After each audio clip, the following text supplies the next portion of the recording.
Xəstəlik vərəqəsinin verilməsi qaydaları necə tənzimlənir?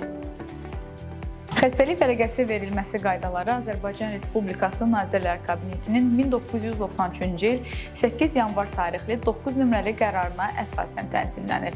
Bu qərara uyğun olaraq ailə həkiminin müvafiq diaqnoz əsasında xəstəlik vərəqələri verilir.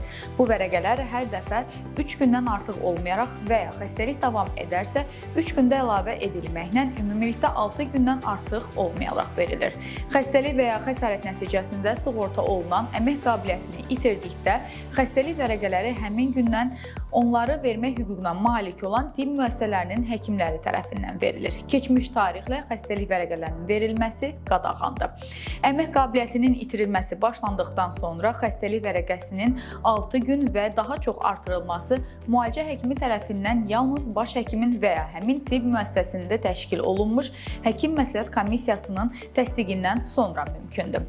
Xəstəlik və ya xəsarət üzrə xəstəlik vərəqələri sığorta olunanın əmək qabiliyyəti bərpa olanadək və ya tibbi sosial ekspert komissiyası tərəfindən ona əlillik müəyyən edilənədək bütün müddət üzrə tərtib edilib. Qeyd edim ki, xəstəlik vərəqəsini 6 gündən çox artırmağa ixtiyar verilmiş şəxslərin hamısına xəstəni şəxsən müayinə etdikdən və tibbi müayinələrin nəticəsini öyrəndikdən sonra xəstəlik vərəqəsini artırmağa icazə verilə bilər. Xəstəlik uzun çəkdikdə bu müayinələr azı hər 10 gündən bir keçirilməlidir.